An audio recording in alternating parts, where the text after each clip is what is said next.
You're listening to Seattle Real Estate Podcast. Portland Police Bureau officers voted to resign from the Rapid Response Team. Rapid Response Team is that team that goes out and deals with all the peaceful protesters, any other major kind of event kind of thing where you're like, we need to get some bodies on the ground and keep the citizens safe. Well, that team, after one of their own had been indicted by the district attorney in Portland, who one of these articles I'm going to read you calls him the Antifa district attorney buddy. So the Rapid Response Team, they basically voted to disband. Yep, we're not doing this anymore because these guys don't get paid anymore, from what I understand. They volunteer to be on this team. They get taken off of whatever shift they're doing. Maybe they get brought in. Kind of rocks the whole scheduling boat because then all the other officers, they got to figure out how to deal with all the other criming going on, which is not going down in today's market, real estate term. In today's criming market, property values are not declining, they are increasing. So you need more police. And yet you've got some defunding going on. You've got police officers quitting. How many do we have that have left the Portland Police Bureau? I think it's like, is it like 280? Or am I getting that confused with Seattle? Who knows? Because both cities are just bleeding out cops like there's no tomorrow, right? I mean, that's just what we've got going on. And a lot of people want to say, you're always whining about the police officers. Well, this isn't working out all that well. You ask the people who need 911 to come how quick that's working and how the criming is going. I think the numbers kind of speak for themselves, right? That's what we got going on. All right, so let's jump on into this story. I'm going to read you kind of three different articles. One's from ABC, one is from the radio station that broke this story, and another is from Coin, which is Portland's local news outlet. They're kind of covering three different angles on the same topic. Before we jump on in, if you're new here, my name is Sean Reynolds. I'm a real estate guy. I own a couple of real estate companies here in Seattle, Washington.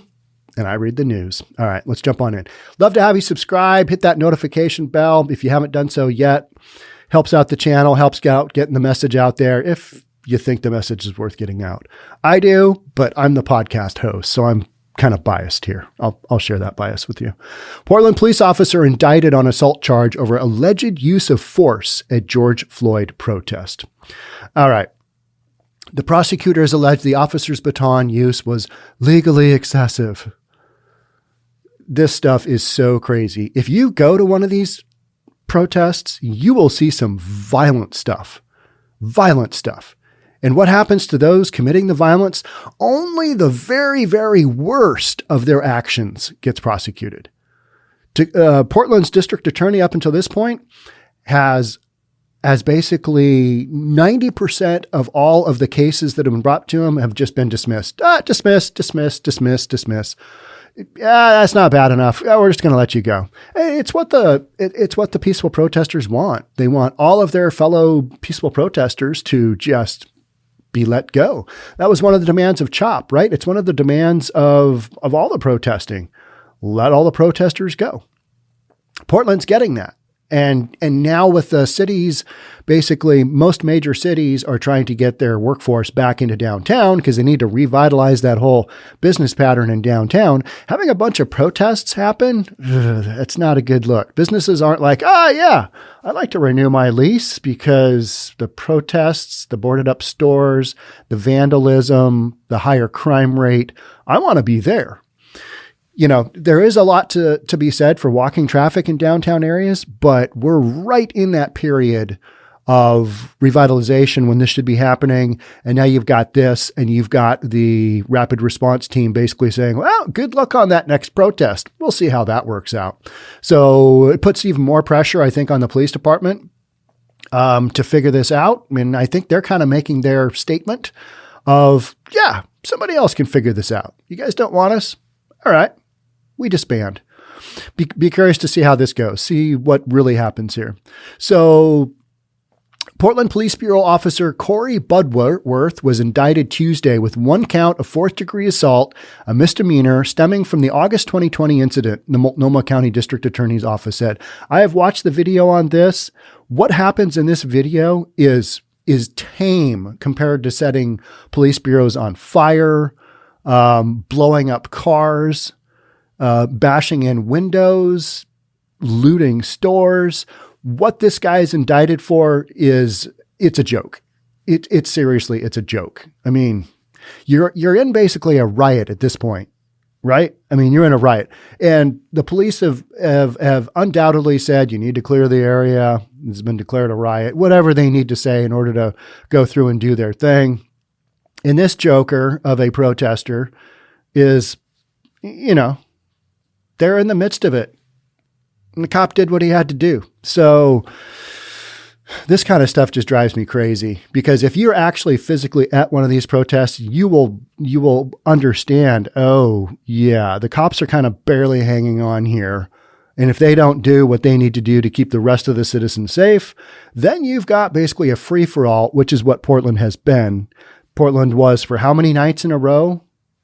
How many last year? How many nights in a row was it? 100, 120, 150, something like that. I mean, just insane numbers. Budworth, the police officer who at the time was on the Bureau's rapid response team, which does crowd control, is accused of striking a woman in the head with a baton during the August 18th, 2020 demonstration outside the Multnomah building. So I was there, I think sometime in July, and watched one of these protests happen. And yeah, it's pretty shocking. If the normal human being went down to one of these protests, they would say, what is going on? What world, what planet have we landed on? Because this makes no sense. It's just sheer chaos and anarchy and trying to deface public property, tearing down statues, setting things on fire, trying to set buildings on fire, trying to kill police officers, trying to kill the federal agents coming out of said federal buildings. I mean, this is all documented in video. It's all over the internet. This is just what we're dealing with. The indictment marks the first time a Portland police officer has faced prosecution for striking or firing at someone during a protest, according to the Oregonian. When that line is crossed and a police officer's use of force is excessive and lacks a justification under the law, the integrity of our criminal justice system requires that we as prosecutors act as a mechanism for accountability. How about some accountability for the protesters who have done all this damage across the United States, a couple of $1 billion in damage? How about some accountability for that? I'm just saying. I mean, there's that, right? Multnomah County District Attorney Mike Schmidt said in a video statement announcing the indictment, public trust requires nothing less. And in this case, we allege that no legal justification existed for Officer Budworth's employment of force and that the deployment of force was legally excessive under the circumstances. He pushed a protester with a baton. That's what he did. You can look at the footage. If you think it's excessive, okay, but you are seeing a 5-second clip. Who knows what happened before that? Who knows what else they've had to deal with? You don't know. All you see is a police officer pushing somebody with a baton, not striking them, not hitting them, pushing them. 2 hands out in front, pushing them. The Portland Police Bureau placed Budworth on administrative leave Tuesday, officials said. The Portland Police Association, the union representing officers, said in a statement that Budworth was caught in the crossfire of agenda-driven city leaders and a politicized criminal justice system. Yeah, that is what's going on. This is totally politically driven. It's just, it's kind of insane. The union said Budworth accidentally struck the woman, Terry Jacobs, in the head with his baton while trying to break up a riot. Okay, so that's the claim. The location of Officer Budworth's last baton push was accidental, not criminal, the union said in its statement. He faced a violent and chaotic, rapidly evolving situation, and he used the lowest level of baton force, a push, not a strike or a jab, to remove Miss Jacobs from the area. That's kind of how I saw it too. But, these protesters, they are covered with all these groups, with funding, for bail funding. The minute they get arrested, they basically just keep, somebody's going to cover their bail bond and out they go and on to the next. The union also alleged Jacobs was interfering with an arrest. Jacobs filed a civil lawsuit against the city over her alleged physical and emotional injuries from the incident, which was settled earlier this year for $50,000, according to ABC Portland affiliate KATU, because it's cheaper to settle than it is to string these things out and pay attorneys. Everybody just settles. Here you go. Here's a little pocket change. Sorry for your troubles. The whole system is just silly. In an open letter published in April, Jacobs called on Portland Mayor Ted Wheeler to hold the people responsible for this criminal behavior accountable. I kind of thought that we were asking Mayor Ted to hold the protesters responsible for their criminal behavior. And I thought Mayor Ted was talking about holding the protesters responsible for their criminal behavior. It looks like we're going the other way around now. I don't know. I can't tell which way we're headed on this one. I mean, it could be any which way. Roll the dice. See what comes up. Jacobs said she was wearing a press badge at the protest and was never arrested or cited over the incident.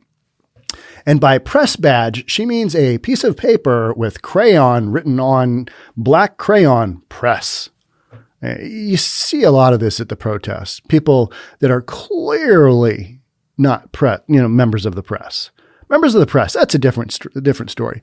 I've had people say, well, you're a member of the press, Sean. And I'm like, well, I get more footage watched than a lot of mainstream media on some of these topics because my channel is pretty specific to some of these topics. German in Venice. He did a shout out to our channel the other day. I had talked about him and he said, hey, thanks for calling me out. That was pretty cool. In a statement Tuesday, Wheeler said he takes this matter very seriously and holds Portland Police Bureau members to a very high standard of professional conduct.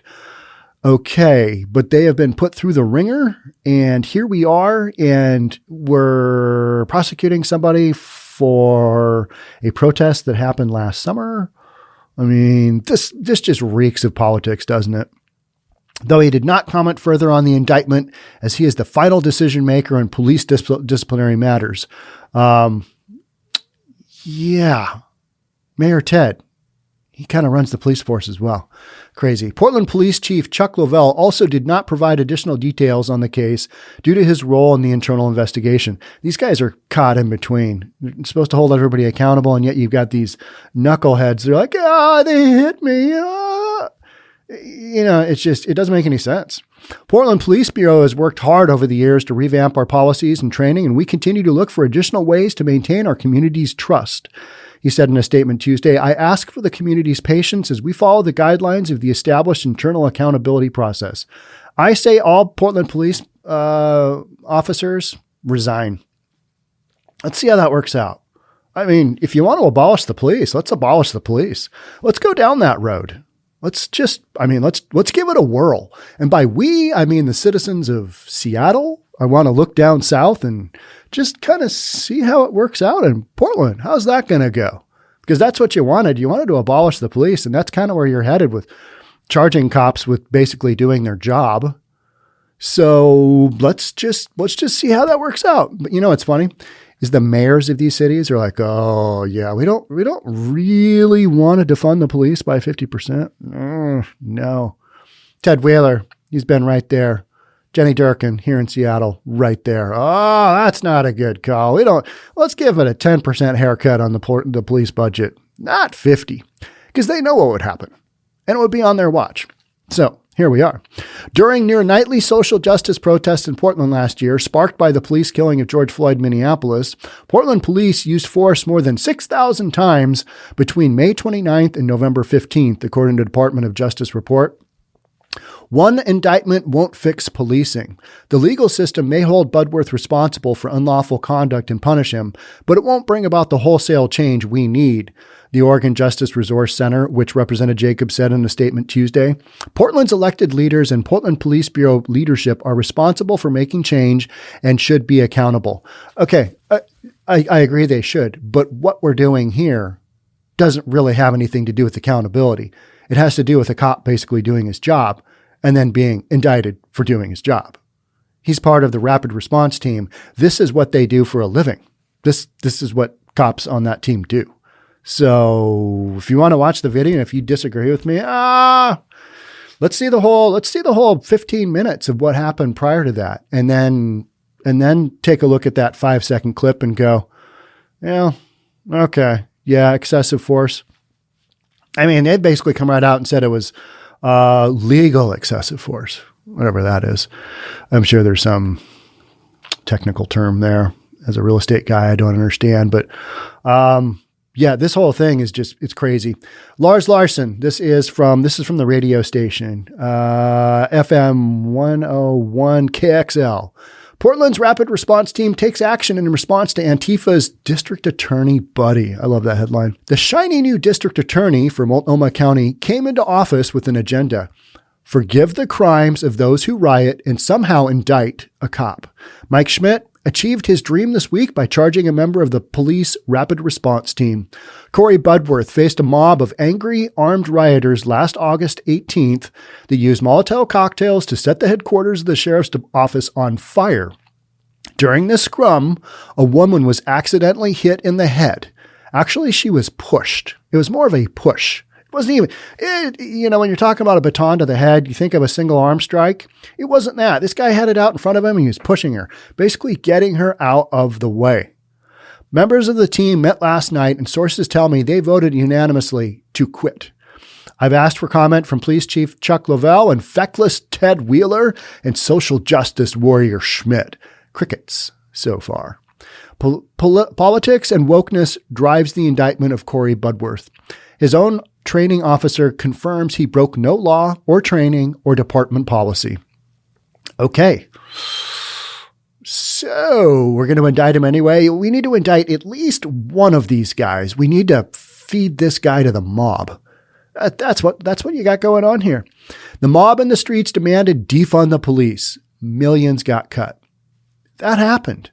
And now we're on the refund the police, except in Portland, where we are, we need to indict somebody. They want the riot squad shut down. They got that. Rapid response team, done. Hey, that's fine. We quit. We're out. I really can't blame them.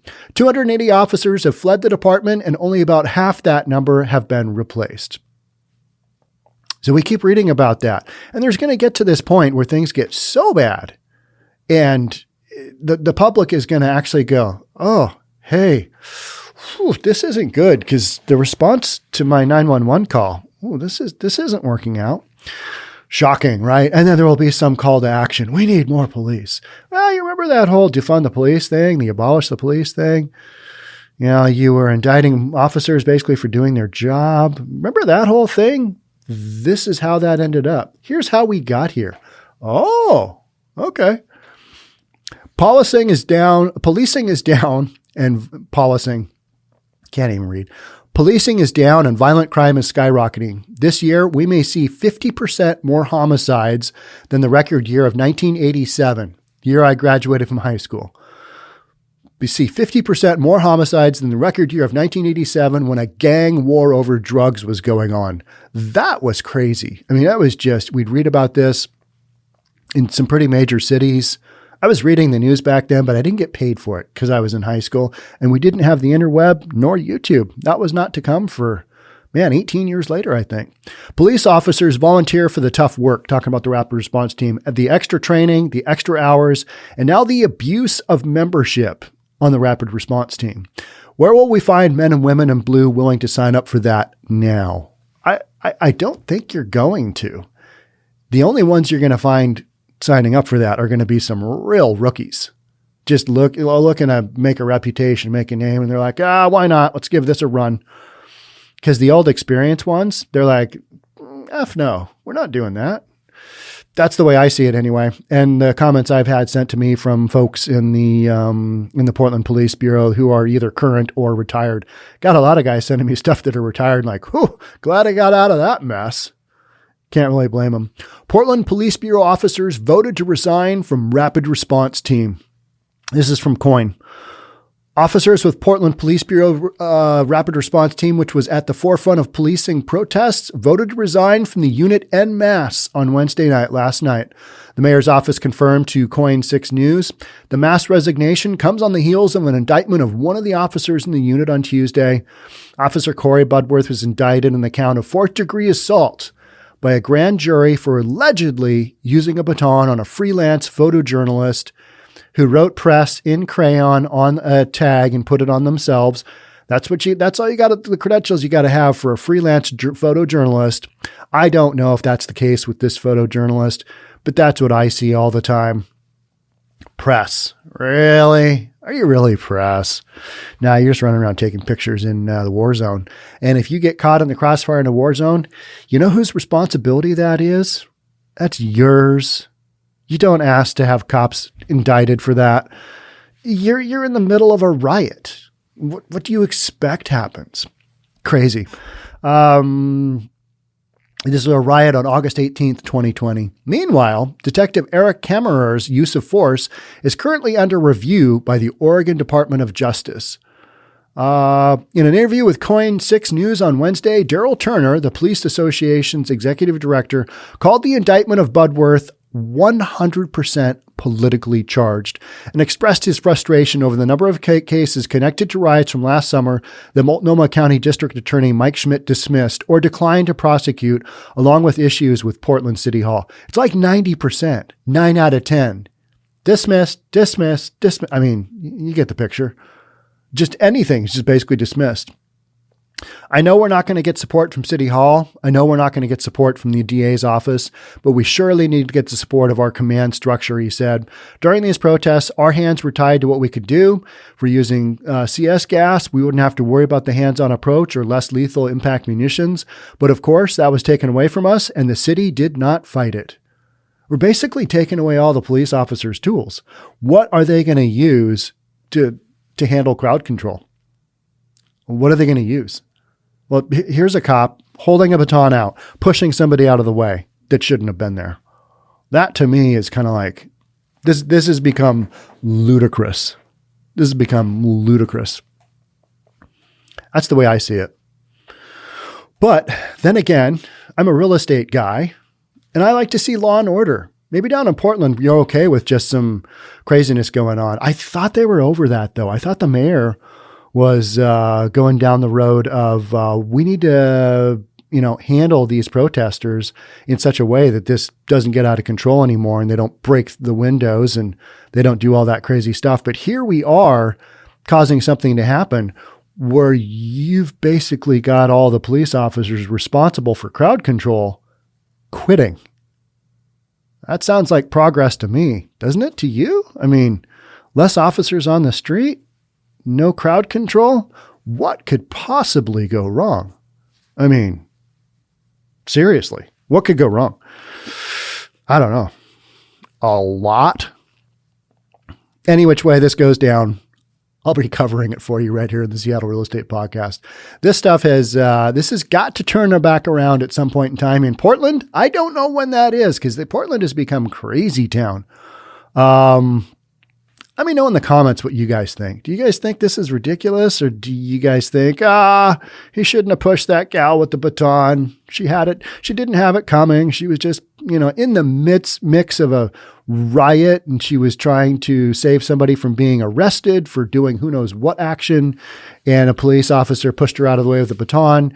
And police officers, what should they be doing? What should the policy be? How do you get people out of an area that's been declared a riot? I mean, they've basically taken all the police officers' tools away. Let me know in the comments. Okay. That's it for me on this one. I got to go talk about real estate or something. Thanks so much for being here. Love to have you subscribe. Hit that notification bell. We're releasing content twice a day, Monday through Friday, once a day, Saturday and Sunday. Let me know what you think. All right. Thanks so much. We'll catch up soon. Until then, stay safe. We'll see you then. Bye.